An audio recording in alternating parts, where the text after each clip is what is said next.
हमेशा की तरह रिवीजन करते हैं, तो थोड़ा सा पूछ लूं आप लोगों से कल जो पढ़ा था कि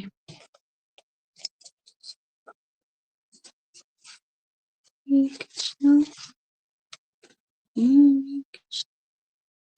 कृष्ण कृष्ण।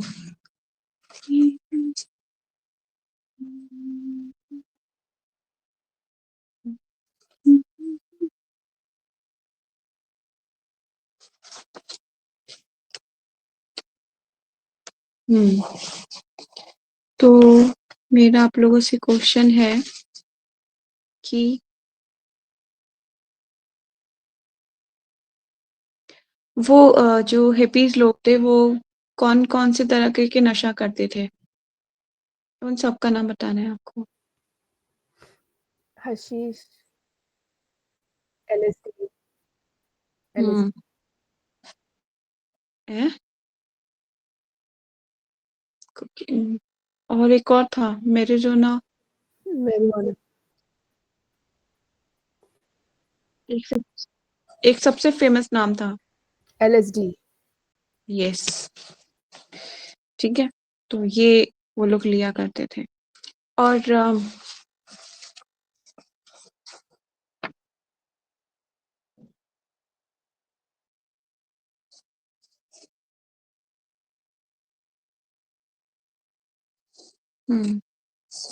और एक जो दल आया था प्रभुपाद जी के पास, है ना, और उसने प्रभुपाद जी को चुनौती दी थी तो कि आपने तो कभी LSD वगैरह का नहीं सेवन किया है, तो आपको क्या पता कि इसको करने से हम ऊंचे मतलब ऊंचे ऊंचे जा सकते हैं। तो प्रभुपाद ने क्या बोला था, क्या रिप्लाई करा था।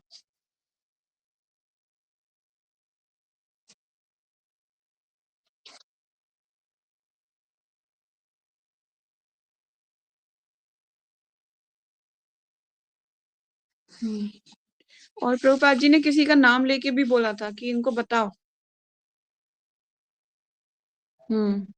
यस, तो बोला था कि इन्हें बताओ कि क्या कहते हैं, तुम पहले नशा करते थे और अब आध्यात्मिक जीवन में हो, तो तुम्हें क्या फर्क दिखा, है ना, उसमें और इसमें। यस, और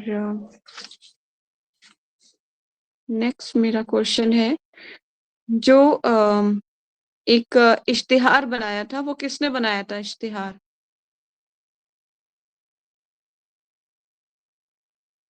जिसमें लिखा था सदा के लिए ऊपर रहे, फिर नीचे नहीं आना होता।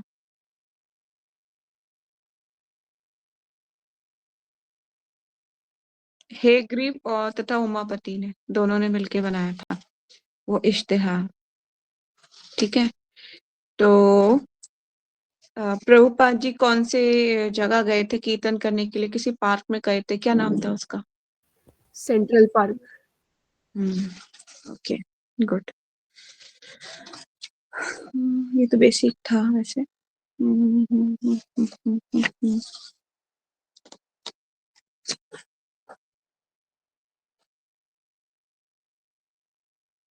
प्रभुपाद ने वहां पर बैठ के पहले कौन सी प्रार्थना गाई थी। कौन से वर्ड गाए थे। वंदे हम श्री गुरु श्री युता पद कमलम, है ना, श्री गुरु वैष्णव वंश, तो ये गाना शुरू किया था प्रभुपाद ने। ठीक है, तो आज हम उससे आगे चलते हैं और पीछे के कुछ पैराग्राफ से उसको लिंक करते हैं। शिला प्रभुपाद की जय, शिला गुरुदेव की जय। आधे घंटे बाद, मतलब जब प्रभुपाद जी ने हरे कृष्णा कीर्तन करना शुरू किया, उसके आधे घंटे बाद वे हरे कृष्णा मंत्र का प्रखरता से कीर्तन कर रहे थे। अब वे उनका साथ दे रहे थे और उनके चारों ओर देखने वालों की संख्या बढ़ती जा रही थी। कुछ हिप्पीस बिछे कालीन के सिरे पर बैठ गए और पालती मारकर बैठने, सुनने वाली ताली बजाने और कीर्तन का अनुकरण करने लगे। जो जो अधिक लोग सम्मिलित होते गए, त्यों त्यों प्रभुपाद के चारों ओर की लघु मंडली बढ़ती गई। सदा की भांति उनके कीर्तन से गवैये आकृष्ट हुए। इविंग हल हलपर्न में बांसुरी, ये बता रहे हैं कि मैं बांसुरी बजाता हूँ और मैं अपने बनाए हुए वाद्य यंत्र बजाता हूँ। जब स्वामी जी पधारे तो मैं वहां गया और बांसुरी बजाने लगा। उन्होंने मेरा स्वागत किया। जब भी कोई नया गवैया सम्मिलित होता और अपने संगीत की तान सुनाता तो स्वामी जी अपनी बाहें फैला देते। ऐसा प्रतीत होता मानो वे मंच पर खड़े होकर न्यूयॉर्क फिल हार्मोनिक का नेतृत्व करने जा रहे हों। मेरे कहने का आशय यह है कि प्रत्येक गवैये को उनके इस भाव का पता था। आप जानते हैं कि जब कोई आपको अपने साथ बजाने के लिए सम्मिलित करना चाहता है तो उसे प्रसन्नता होती है कि आप उसका साथ दे रहे हैं। संगीत का ये मूलभूत आदान प्रदान उनमें था, जिससे मैं तुरंत जिससे मैं तुरंत संबंध हो गया और मुझे इसकी प्रसन्नता थी। पार्क के विभिन्न भागों में एकांकी संगीतज्ञ हमेशा इधर उधर घूमते रहते और जब उन्होंने सुना कि स्वामी जी के कीर्तन में वे बजा सकते हैं इसके इसके लिए उनका स्वागत होगा तो वे एकाएक करके आने लगे। क्योंकि तीव्र लय में बजाना था अतः एक सेक्सोफोन, फौजी वाद्य यंत्र बजैया भी बजैया भी आ गया। एविंग हलपर्न जैसे अन्य लोगों ने इसे इसे श्रेष्ठ तरंगों वाली आध्यात्मिक ध्वनि माना। जो ही और संगीतज्ञ सम्मिलित होने लगे त्यों ही और अधिक राही कीर्तन के प्रति आकृष्ट होने लगे। स्वामी जी टेक तथा कोरस अंतराह दोनों ही गाते रहे थे और जब वे अब जो लोग सम्मिलित हुए थे वे टेक अंश गाने लगे जिससे अनावृत सामूहिक कीर्तन चलने लगा। दोपहर के समय जनसमूह बढ़कर 100 तक पहुंच जाता और 1 दर्जन संगीत यज्ञ अपने अपने का कोगा तथा बोगो, ढोलों और लकड़ी तथा धातु की बनी बांसुरियां, मुंह के बाजे तथा काठ तथा धातु के खटों, तंबूरों तथा गिटारों से लैस होकर स्वामी जी के साथ संगीत बजाने लगे थे। तो प्रभुपाद जी के साथ सब लोग जुड़ना शुरू हो गए हैं, कीर्तन कर रहे हैं पार्क में। तो जैसे कि एक होता ही है कि कोई सुंदर सा कीर्तन जैसे हो रहा होता है तो सब लोग आके खड़े हो जाते हैं। अलग अलग लोग उनके साथ अपने अपने वाद्य यंत्र ले आए हैं और कोई बांसुरी बजा रहा है, कोई कारगो बजा रहा है, कुछ तंबूरा, इस तरह से कुछ गिटार बजा रहा है। तो इस तरह से प्रभुपाद के कीर्तन में सब अपनी अपना योगदान देने लगे। एक बार मैं भी आपसे शेयर करना चाहती हूँ। एक बार ना मैं बांसुरी खरीदी थी भगवान के लिए। मैं जब भी सुबह भगवान उठते सो उठाती थी तो मैं बांसुरी बजाती थी। फिर मैं मतलब मुझे आता तो नहीं है पर फिर भी थोड़ा बहुत ऐसे ही कुछ करती थी। फिर मैंने कहा एक दिन भगवान सोचेंगे ऐसे बेसुरा बजा रही है, इसलिए मैंने कहा जब तक सीखूंगी नहीं तब तक नहीं बजाऊंगी, तो उसको मैंने रख दिया। कहने का मतलब है कि हम कोशिश कर सकते हैं भगवान को प्रेज करने की, पर अगर बेसुरा ना बजा के तो सुर में बजाने का प्रयास कीजिए, सीखिए भगवान के लिए। स्वामी जी विचित्र दिख रहे थे और उच्च स्वर से गाने के प्रयास में उनकी बोहें धस गई थीं। उनका चेहरा कठोर हो उठा था, उनकी कनपटी की नसें तन गई थीं और सबों को हरे कृष्णा सुनाने के फेर में गाते रहने से उनका जबड़ा आगे निकल रहा था, जबकि उनकी मुद्रा आकर्षक थी, परंतु कीर्तन तेजी से चल रहा था, जो कभी कभी तनावपूर्ण हो जाता, किंतु वे एकाग्र थे। ये अन्य किसी का योग, एकांतवास, पलायन या मूक शांति चौकसी ना होकर भक्ति वेदांत स्वामी का अपना शुद्ध कीर्तन था। ये एक नवीन लहर थी जिसमें जिसमें हरेक को भाग लेना होगा। जन समूह से स्वीकार करता लग रहा था।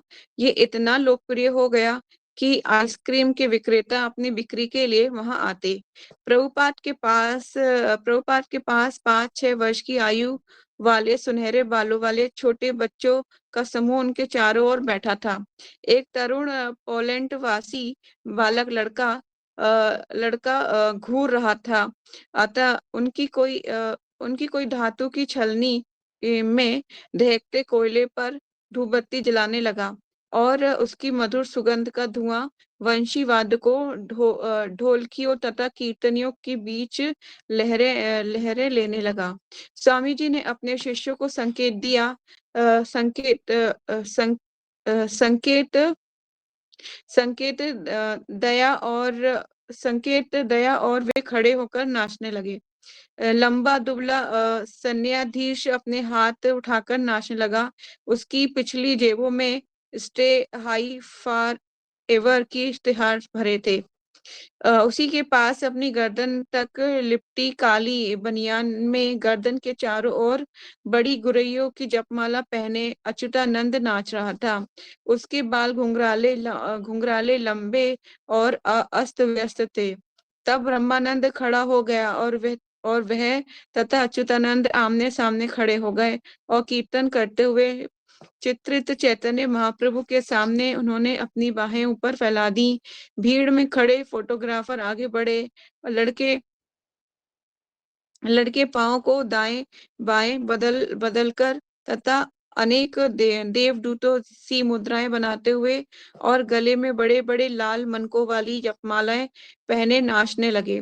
वे स्वामी जी का अनुसरण कर रहे थे। ब्रह्मानंद: एक बार जब मैं खड़ा हो गया तो सोचा कि जब तक स्वामी जी ढोल बजाते रहेंगे मुझे खड़ा रहना होगा। मैंने सोचा यदि उनके बजाने के बीच में बैठ जाऊं तो ये अपराध होगा। अतः मैं 1 घंटे तक नाचता रहा। मतलब कि प्रभुपाद के जो शिष्य थे वो बहुत इनोसेंट थे, है ना, कि उन्होंने लगा कि कोई अपराध ना हो जाए और गुरु गुरु के सामने, तो मैं जब तक बैठूंगा नहीं, अब तो मैं नाचता रहूंगा। तो 1 घंटे तक नाचने लगे।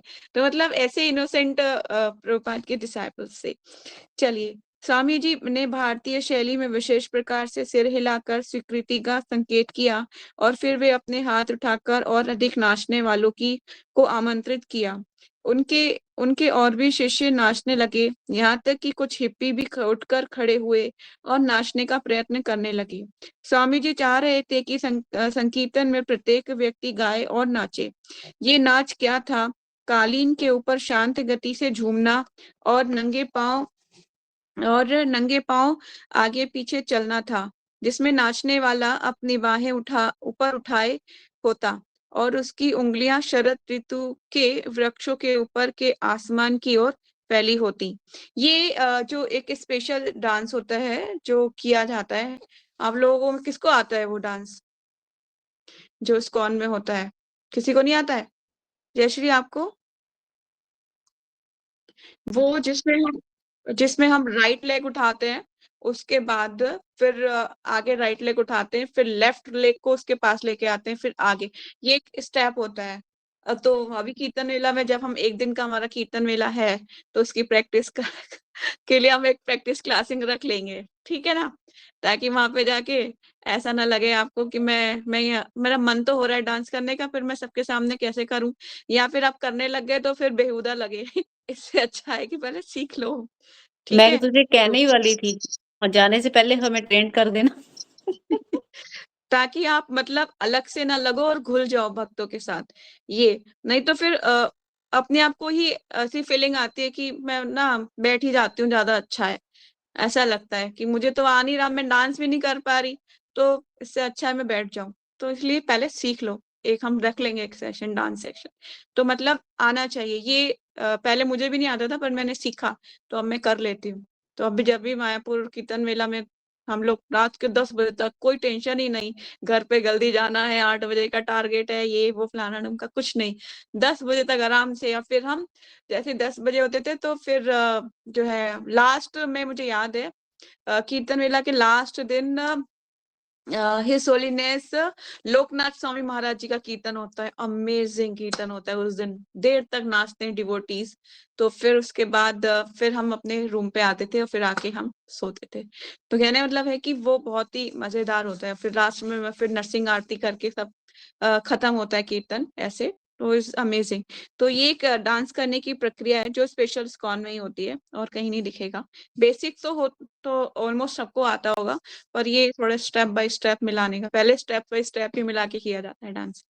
चलिए, तो ऐसे पूरे समूह में जहां जहां तक कीर्तन करने वालों को निजी सुखानुभूति हो रही थी, एक लड़की आंखें बंद किए उंगलियों से मंजीरे बजा रही थी और संकीर्तन करते हुए सिर हिला रही थी, मानो स्वप्न में हो।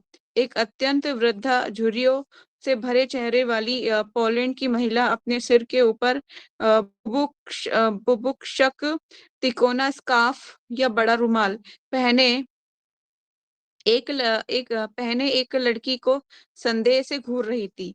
भीड़ में वृद्धाएं हाथ में रुमाल लिए और इनमें से कुछ धूप चश्मा पहने अपने अपने छोटे छोटे समूह यंत्र तंत्र खड़ी थीं।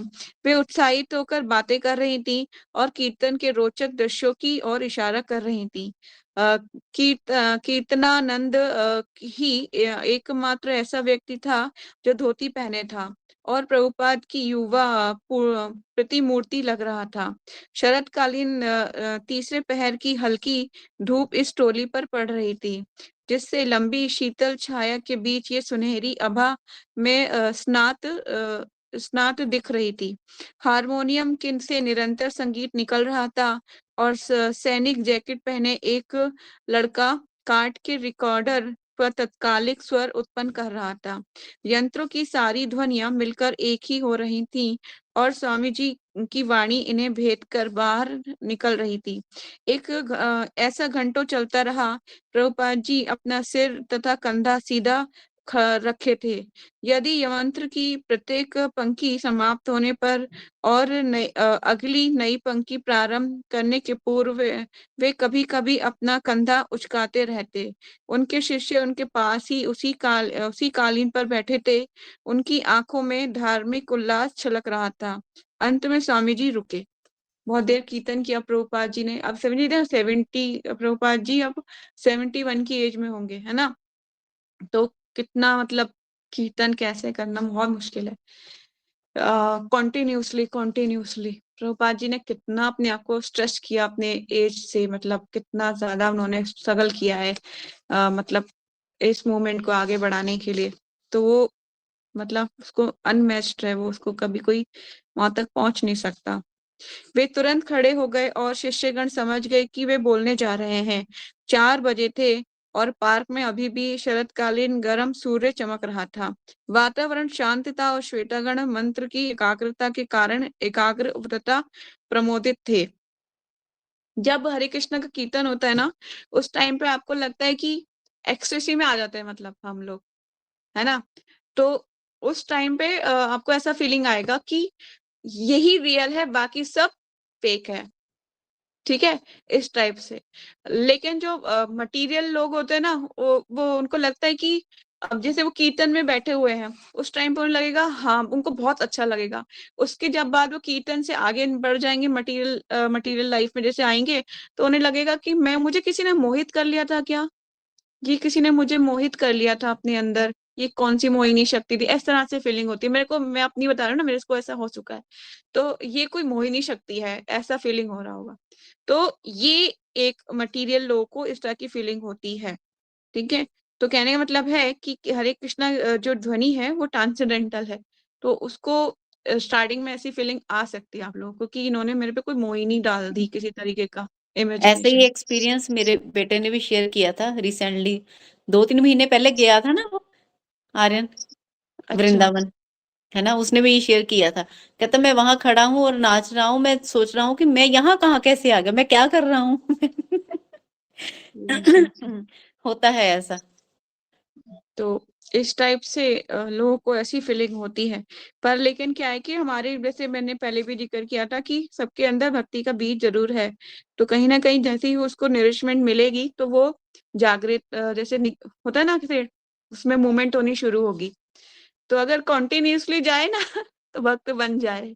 कहने का मतलब है कि जो कंटिन्यूसली हरे कृष्णा कीर्तन के संपर्क में आएगा वो भक्त बनेगा ही बनेगा, क्योंकि ये आत्मा का गुण है, आत्मा का खुराक है।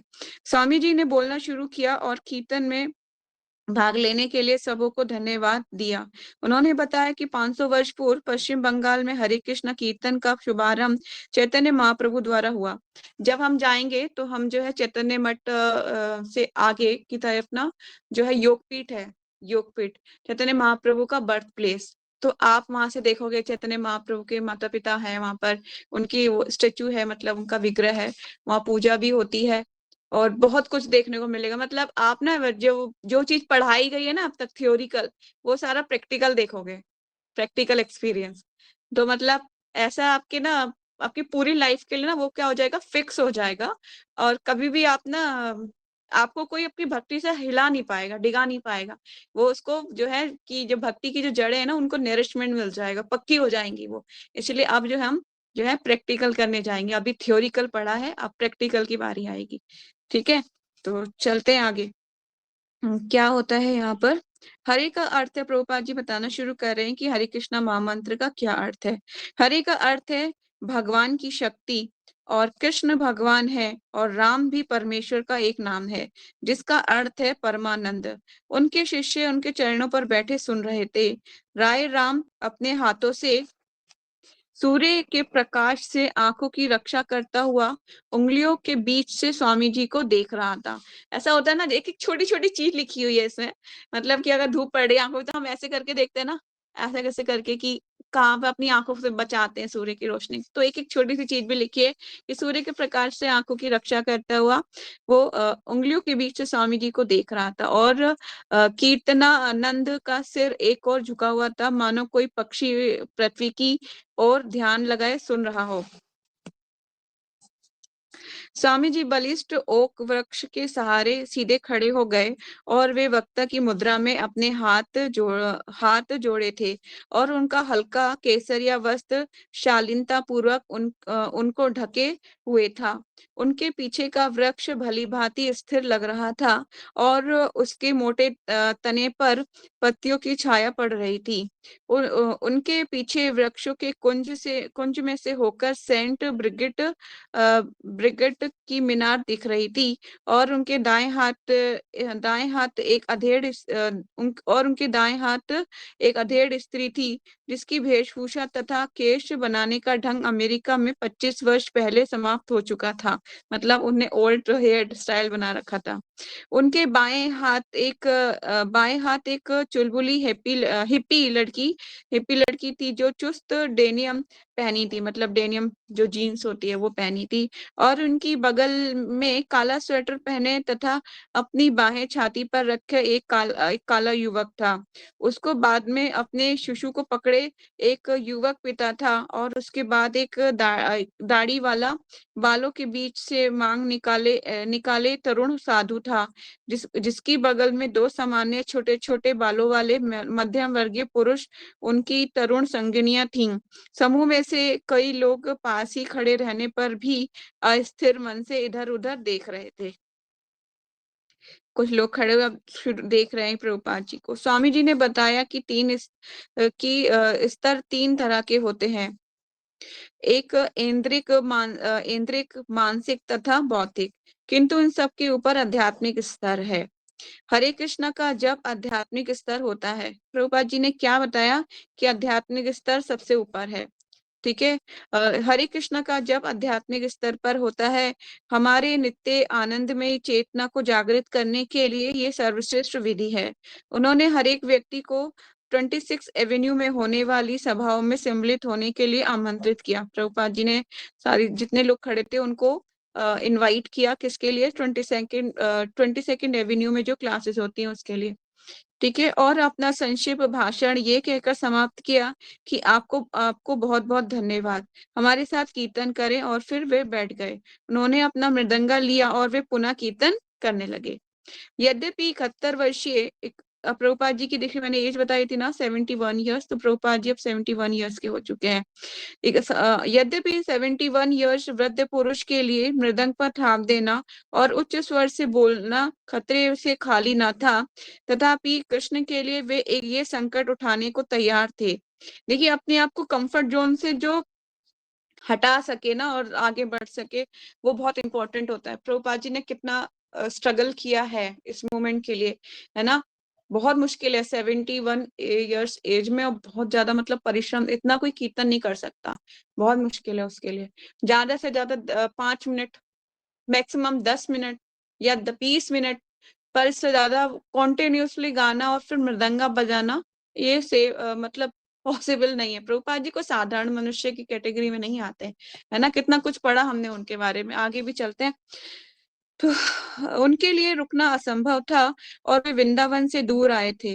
कृष्ण विहीन योग संस्था के बीच से निकले थे और उन्होंने सारी शीत ऋतु गुमनाम बिताई थी। अमेरिका ने सैकड़ों वर्षों से कृष्ण का कीर्तन किए बिना इंतजार किया था।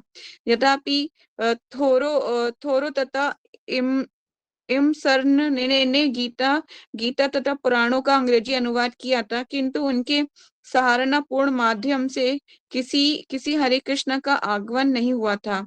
ना ही 1893 में शिकागो में संपन्न वर्ल्ड पॉली पॉलियामेंट पॉलियामेंट ऑफ रिलीजियस में हिंदुत्व के पक्ष में दिए गए विवेकानंद के सुप्रसिद्ध भाषण से कोई कीर्तन आरंभ हो पाया था। मतलब विवेकानंद जो थे वो भी गए थे अमेरिका, उन्होंने भी भारतीय संस्कृति को प्रमोट किया था।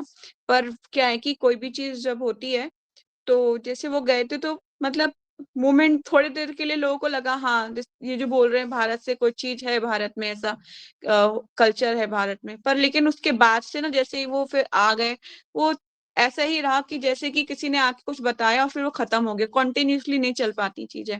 कॉन्टिन्यूसली चलाने के लिए वहां पर रहना, वहां के लोगों के साथ उनको जोड़ना भक्ति के लिए, वो सारा मूवमेंट प्रभुपाद जी ने ही चलाया। ठीक है।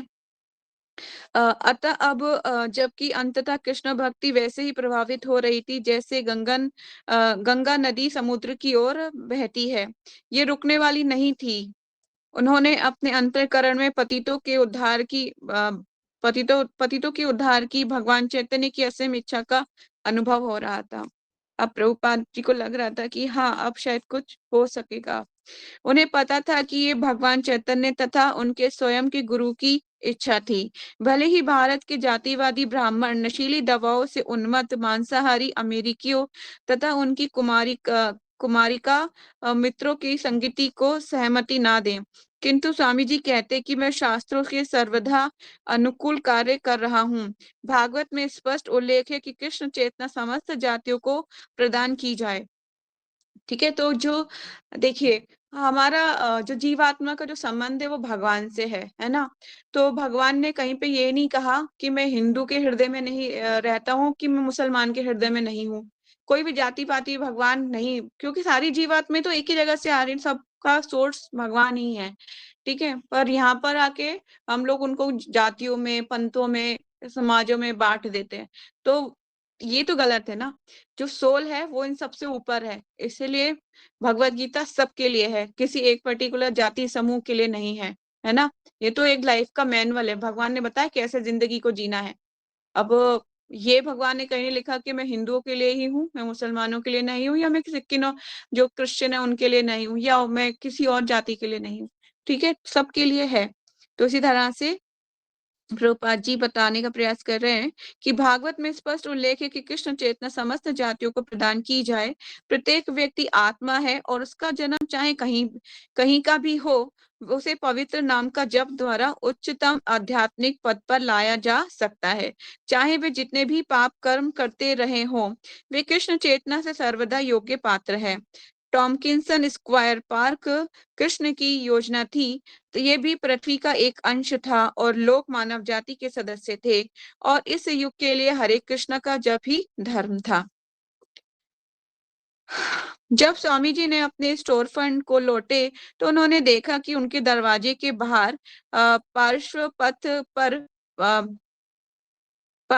पर पार्क से आए हुए बहुत से लोग खड़े हैं। मतलब जो प्रभुपाद ने वहां पे बोला था कि आप लोग उनको इनवाइट किया तो प्रभुपाद जैसे पहुंचे तो पहले ही कुछ लोग बाहर खड़े हुए थे स्टोर फ्रंट के। ये नवयुवक थे और जो उनके आगमन की प्रतीक्षा कर रहे थे। वे आए और मैचलेस गिफ्ट के द्वार खोले तो वे वयोवृद्ध स्वामी जी तथा उनके शिष्यों और पार्क में प्रस्तुत किए गए उत्तम दृश्य तथा नाच एवं कीर्तन के विषय में अधिक जानकारी प्राप्त करने के उद्देश्य से प्रतीक्षारत थे। उनसे स्टोर फंड भर गया था और पार्श्व पथ में बाहर की ओर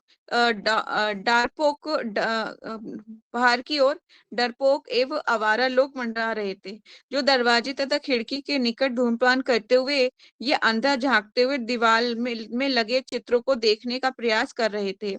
स्वामी जी घुसे और सीधे मंच पर चढ़ गए और जनसमूह के समक्ष बैठ गए, जो आज तक मंदिर में आए लोगों का सबसे बड़ा समूह था। उन्होंने कृष्ण भक्ति के विषय में आगे बताया। जब वे संस्कृत प्रमाण तक का उदाहरण देते हुए दो शब्द उनके मुंह से ऐसे ही स्वाभाविक ढंग से निकले जैसे कि वे श्वास ले रहे हों। उन्होंने कहा कि जिस प्रकार सबों ने आज कीर्तन किया है उसी प्रकार नित्य करना चाहिए। ठीक है, हर रोज कीर्तन करना चाहिए।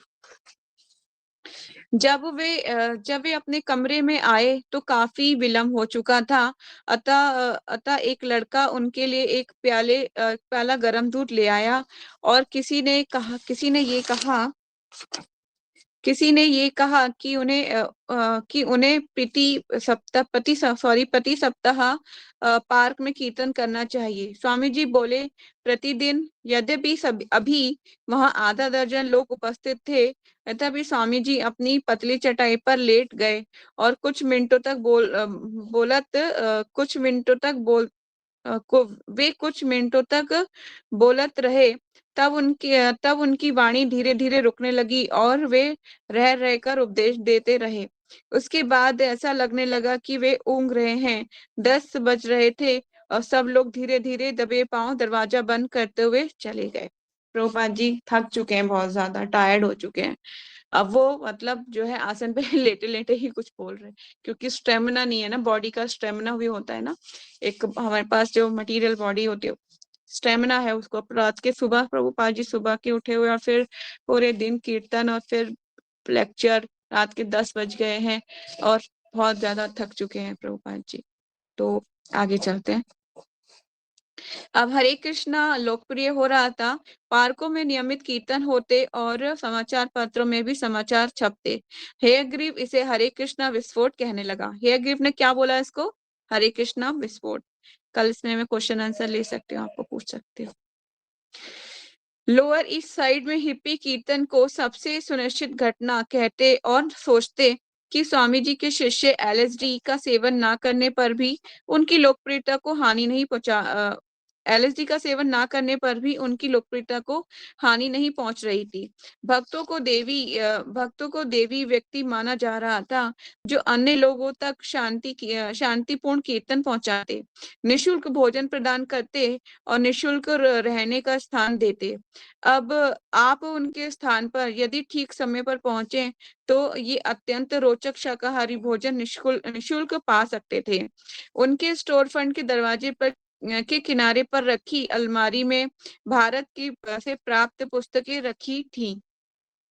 स्थानीय संगीतज्ञों ने पार्कों में तथा मंदिरों में स्वामी जी के कीर्तन करते समय जो धुन ग्रहण की थी, उसी को वे क्लबों में सुनाते। लोअर ईस्ट साइड कलाकारों तथा संगीतज्ञों की स्थली थी। अब वे हरे कृष्णा हरे कृष्णा की भी स्थली हो गई थी। सायंकालीन कीर्तन सदैव विराट होते। हर रात्रि के समय छोटा सा स्टोर फंड इतना भर जाता कि बैठने के लिए जरा भी स्थान ना रहता। सॉरी। समूह कीर्तन तथा गायन में लोगों की तो काफी रुचि रहती, किंतु जब कीर्तन के बाद व्याख्यान होने को होता तो वे जाने लगते। व्याख्यान के पूर्व आधे लोगों का चले जाना कोई असामान्य बात ना थी, और कभी कभी तो व्याख्यान के बीच से ही वे लोग उठ जाते। एक शाम को एलेन गिसबर्ग अपने साथ सभा में फग से संबंध एक एड सेंडर्स तथा डूली कुफरबर्ग को लाया। फग एक ऐसा स्थानीय समूह था जिसने अश्लील गीतों में विशेषता प्राप्त की थी और नाम कमा रखा था। एड सेंडर्स के गीतों में से slum Gardens of lower lower east side group तथा आइस कैनॉट गेट हाई अधिक लोकप्रिय थे। एड सैंडर्स के बाल अत्यंत लाल थे और दाढ़ी बिजली जैसी लाल थी। वे कीर्तन के साथ गिटार बजाता था। भक्तजन इन विख्यात अतिथियों को देखकर प्रसन्न थे। तो देखा कि इतने फेमस फेमस लोग आने लग गए अब, तो वो ज्यादा भक्त लोग खुश हो गए। फक की इस रात्रि में स्वामी जी ने काम सुख के मुंह पर बोलने का निश्चय किया। स्वामी जी ने कहा, काम सुख विषय वासना हमें जन्म जन्मांतर के लिए इस भौतिक जगत में बांध देता है। और जैसा वे प्रयास किया करते थे कि इस प्रसंग में उन्होंने यमुना आचार्य का एक श्लोक उद्धृत किया, जब से मैं कृष्ण भक्त हुआ हूँ, तब से जब भी मैं किसी स्त्री के साथ विषयी जीवन की बात सोचता हूँ, तो अपना मुख मोड़कर इस पर थूक देता हूँ। इसके बाद फग कभी नहीं आए। जो लोग फग तब कभी नहीं आए, मतलब कि जिन लोगों को पता चल गया कि यहाँ पर हमारा दाल नहीं गलने वाली, यहाँ पे हम जो मतलब हम जिस पर्पज से आए वो इन लोगों को भी हम अपने में सम्मिलित करने के लिए, तो वो नहीं होने वाला। तो इसलिए जैसा होता है ना कि भक्ति सबके लिए डाइजेस्टेबल नहीं होती, हर लोग डाइजेस्ट नहीं कर पाते उसको, ठीक है, तो वो लोग चले गए। तो नेक्स्ट में चलते हैं। लोअर ईस्ट साइड के हिप्पियों में से अनुयायी बनने की इच्छा रखने वालों के लिए निश्चित ही विशेष सुख के विरुद्ध बोलना कोई नीतिपूर्ण चाल नहीं थी, किंतु भक्तिवेदांत स्वामी ने कभी भी अपने संदेश में परिवर्तन लाने की बात नहीं सोची। प्रभुपाद जी का एक ही बात थी कि वो जो बोलेंगे सच बोलेंगे, सच के सिवा कुछ नहीं बोलेंगे। जो भक्ति के लिए अनुकूल है वही चीजें बताई जाएंगी। ऐसा नहीं कि वो सामने वालों को भक्त बनाने के लिए मैं भी बोलूं कि हाँ आप जो कह रहे हो दिस इज द राइट, है ना। वो बोल रहे हैं कि वो काम सुख के बारे में गीत गाते हैं उसके बारे में, और मतलब उत्तेजित गीत गाते हैं जिससे लोग उत्तेजित हो, वही मैं उसको ठीक बताऊं कि हाँ आप ठीक कर रहे हो। प्रभुपाद जी ने बोला कि नहीं, ये जन्म जन्मांतर तक हमें भौतिक संसार में भटकाए रखेगा। तो प्रभुपाद जी कभी भी अपने प्रिंसिपल से नीचे नहीं गिरे, है ना। प्रभुपाद जी ने अपने प्रिंसिपल्स को मेंटेन रखा, तो ये बहुत जरूरी है, बहुत जरूरी है। ये आसानी से नहीं आता, इसके लिए भगवान की कृपा की अत्यंत आवश्यकता रहती है। कि जैसे कि अनुकूल परिस्थिति हो या प्रतिकूल परिस्थिति हो, इन अनुकूल परिस्थिति में आसान है भक्ति करना, लेकिन प्रतिकूल परिस्थिति में भी जो भक्ति कर पाए उसको समझे कि भगवान की उसकी कृपा है, ठीक है। तो दिस इज वेरी इंपॉर्टेंट। वास्तव में जब उमापति ने बताया कि अमेरिकी ये नहीं सुनना पसंद करते कि विषय भोग मात्र संतानोत्पत्ति के लिए है, तो स्वामी जी ने उत्तर दिया। प्रभुपाद जी क्या उत्तर दे रहे हैं, मैं अमेरिका को खुश करने के लिए दार्शनिक सिद्धांत नहीं बदल सकता, है ना। इसलिए तो क्लैपिंग होनी चाहिए प्रभुपाद के लिए कि मतलब अमेरिकियों के लिए जो दार्शनिक सिद्धांत है उसको बदलने प्रभुपाद जी मतलब बिल्कुल अड़िग हैं अपनी बात को कहने के लिए। वो कोई भी उसको मोल्ड नहीं करना चाहते, कोई भी किसी को खुश करने के लिए नहीं बोलना चाहते कि मैं उसको खुश कर दूं, ठीक है। तो प्रभुपाद जी ने उत्तर दिया कि मैं अमेरिका को खुश करने के लिए दार्शनिक सिद्धांत नहीं बदल सकता। एक संध्या को मंदिर की भीड़ में से पीछे बैठे इस्कॉन के अटानी स्टीव गोल्ड स्मिथ ने पूछा, संभोग के संबंध में आपका क्या मत है। स्वामी जी ने कहा कि संभोग केवल अपनी पत्नी के साथ करना चाहिए, और वह भी संयम के साथ। संभोग तो कृष्ण भक्त संतान की वृद्धि के लिए है। मेरे गुरु कहा करते थे कि कृष्ण भक्त संतान उत्पन्न करने के लिए मैं सैकड़ों बार संभोग करने को तैयार हूँ। ये बहुत इंपॉर्टेंट लाइन है। कभी भी आप लोगों के लिए भी जरूरी है सुनना इसको, क्योंकि आप लोग आगे जाके गृहस्थ आश्रम में प्रवेश करोगे, तो मतलब जब भी चाइल्ड प्रोड्यूस करना होता है तभी माता पिता को मिलना चाहिए, अदरवाइज इस शास्त्र इसकी अनुमति नहीं देते, है ना। इसकी अनुमति नहीं है। हम जैसे कि मटेरियली लोग होते हैं कि मतलब वाइफ आ गई तो ये मेरा आहार है, मैं इसे खाऊंगा अच्छे से, कहने का मतलब ये कि वो उसको सोचते हैं ये मेरे भोग के लिए आई हुई है, अब मैं इसको, मेरे पास लेसन है, अब मैं इसको जब चाहूंगा उसको अपने तरीके से इसको बोलूंगा।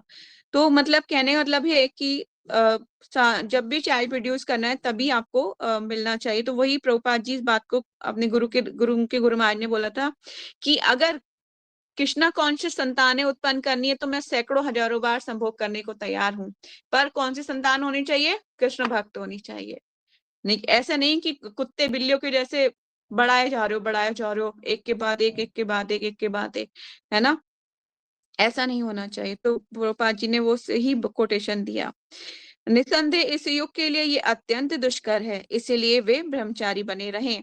ठीक है, क्योंकि यहाँ तो इतना मुश्किल है कि ऐसा मतलब आजकल लोग बिना शादी से पहले ही कार्य करते हैं। तो प्रभुपाद जी बोल रहे हैं कि इससे अच्छा है कि आप ब्रह्मचारी बने रहें। गोल्ड स्मिथ ने प्रतिवाद किया, लेकिन काम वासना तो एक अत्यंत प्रबल शक्ति है, स्त्री के लिए पुरुष जैसा अनुभव करता है, उस बात से इनकार नहीं किया जा सकता। प्रभुपाद ने उत्तर दिया, इसीलिए तो प्रत्येक संस्कृति में विवाह का प्रावधान है। आप अपना विवाह करके एक स्त्री के साथ शांतिपूर्वक रह सकते हैं। इस पर ना लोगों ने बहुत क्वेश्चन किए प्रभुपाद से कि संभोग करना है किस तरह से, मतलब ये तो बहुत ही कॉमन है, क्योंकि अमेरिका में ये सब चीजें बहुत पहले आ चुकी हैं, हिंदुस्तान में बहुत बाद में आई है, पर लेकिन आज भी जो है वो आगे है हमारी संस्कृति से, है ना, आगे है, हर टेक्नोलॉजी में भी आगे, हर चीज में आगे है। पर लेकिन ये क्वेश्चन जब पूछा गया, जब हिंदुस्तान बहुत ही मतलब स्टेबल था, तब ऐसी चीजें नहीं हुआ करती थी। ये 1960 19 मेरे ख्याल से 1960 समथिंग 65 में प्रभुपाद गए, 1966 67 की बात है। तब आप उस टाइम पे उसके पीछे अब जब इंडियन कल्चर को आप स्टडी करोगे ना, तब आप देखोगे कि उस टाइम पे जो फीमेल्स थी और जो मेल्स थे बहुत ही संयमी लोग रहते थे, ऐसा नहीं कि कुत्ते बिल्लियों के जैसे। लेकिन वहां पे ये कल्चर पहले ही अमेरिका में शुरू हो चुका था, इंडिया में अभी आया है, लिविंग भी आ गया है ना। तो ये सब चीजें जो है गलत है, हमारी संस्कृति हमें ये सिखाती है कि हमें इस तरह से नहीं रहना चाहिए। तो वही बात हो रही है। प्रभुपाद जी ने उत्तर दिया, इसीलिए तो प्रत्येक संस्कृति में विवाह का प्रावधान है, आप अपना विवाह करके एक स्त्री के साथ शांतिपूर्वक रह सकते हैं, किंतु पत्नी का उपयोग किसी मशीन की तरह इंद्रिय तृप्ति के लिए नहीं होना चाहिए। बहुत इंपॉर्टेंट है ये कि पत्नी एक मशीन की जैसे उपयोग नहीं करना चाहिए उसको कि मशीन है, मैं इसका उपयोग करने के लिए अब मेरे पास लाइसेंस है। संभोग मास में केवल एक बार किया जाना चाहिए, ठीक है, और जब भी संतान उत्पत्ति के लिए, और कभी भी हो तो संतान उत्पत्ति के लिए ही चाइल्ड प्रोड्यूस करें, मतलब चाइल्ड प्रोड्यूस जब भी करे संतान उत्पत्ति के लिए ही करें, है ना। इसके कारण अब उसके लिए बोला जाता है, इसका प्रोसेस होता है कि गर्भधान संस्कार किया जाता है। अगर ऐसा होता है कि माता पिता को चाइल्ड चाहिए होता है, तो वो क्या करते हैं, गर्भधान संस्कार किया जाता है, माता और पिता दोनों मिलके 50 राउंड सेंड करते हैं पहले, उसके बाद और फिर गुरु का आशीर्वाद लेके फिर वो एक पर्टिकुलर टाइम पीरियड में वो माता पिता मिलते हैं, तब एक कृष्णा कॉन्शियस चाइल्ड की उत्पत्ति होती है। ऐसे नहीं कि कुत्ते बिल्लियों के जैसे आप लगे पड़े हैं। तो वो आप मनुष्य है ना, तो मनुष्य जैसा आचरण कीजिए। स्वामी जी की बाईं ओर बैठा मंजीर बजाता हुआ हेयग्रीव अचानक बोल उठा, क्या मास में केवल एक बार? लोगों को बहुत हजम नहीं हो रही थी ये बात। तो क्या मास में केवल एक बार? फिर ये विनोदपूर्ण मुद्रा में जोर से बोला, इससे इससे अच्छा ये होगा कि इसे भुला दिया जाए। हाँ, बहुत अच्छे लड़के, तो यही तो कहकर स्वामी जी हँस पड़े। स्वामी जी ने बोला, हाँ, ये बहुत अच्छा लड़का है। इस तरह से मतलब बोल रहा है कि इसको भुला दिया जाए। और उनके साथ सभी हँसे। अच्छा हो कि इसके विषय में सोचा ना जाए। अब से अच्छा होगा कि हरे कृष्णा का जप किया जाए। और उन्होंने अपने हाथ ऊपर उठाए मानो वे माला पर जप कर रहे हों। इस तरह हम एक बड़ी झंझट से बच जाएंगे। काम वासना तो खुजलाहट जैसा है, ये इज वेरी इंपॉर्टेंट। ये शास्त्र बोलते हैं कि खुजलाहट जैसा ही है काम वासना। बस इतना ही, जितना अधिक हम खुजलाते हैं, हालत इतनी ही अधिक खराब हो जाती है। इसीलिए हमें खुजलाहट को सहन कर लेना चाहिए और कृष्ण से सहायता मांगनी चाहिए। ये सरल नहीं है। भौतिक जगत में संभोग परमानंद है, किंतु साथ ही ये सबसे बड़ा बंधन भी है। किंतु स्टीव गोल्डस्मिथ अपना सिर हिलाता रहा। स्वामी जी ने उसकी ओर हंसते हुए देखा, क्या अब भी कोई समस्या है? हाँ, ये सिद्ध किया जा चुका है कि संभोग से व्यक्ति को दमित करना घातक है। ये एक सिद्धांत है, इसीलिए इसीलिए एक सिद्धांत है कि युद्ध इसीलिए होते हैं क्योंकि प्रभुपाद ने टोकते हुए कहा, लोग मांस खा रहे हैं और जब जब तक वे मांस खाते रहेंगे युद्ध होते रहेंगे। यदि मनुष्य मांस खाता है तो वे निश्चय ही अवैध यौनाचार भी करेगा। ये एक प्रक्रिया है ना। एक जब भी कोई बैड हैबिट्स आती हैं तो पहले क्या आता है, पहले इंसान जो है नशा करना शुरू करता है ना।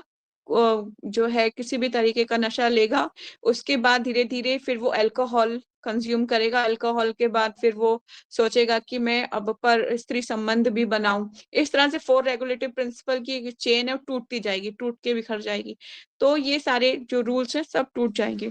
तो एक के बाद चीज प्रभुपाद जी बता रहे हैं, एक के बाद एक ये चीज आती रहेगी। जब मनुष्य मांस खाता है तो वे निश्चित ही अवैध यौनाचार भी करेगा। स्टीव गोल्डस्मिथ इस्कॉन के प्रभावशाली मित्र तथा समर्थक था, किंतु प्रभुपाद अमेरिका को प्रसन्न करने के लिए कृष्ण भावनामृत के दर्शन में कोई परिवर्तन नहीं करेंगे। ठीक है, प्रभुपाद ने अपने प्रिंसिपल्स पे कोई बदलाव नहीं किया, कोई उनके लिए वो नहीं था कि हाँ मैं लोग खुश करने के लिए इनके इनके मन की बात को भी बोलूं।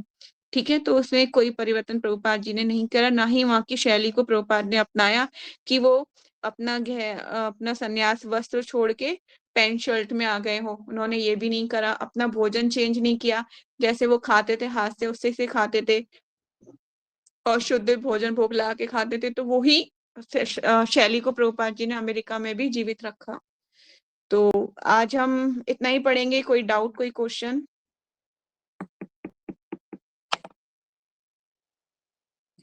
Yes, no question?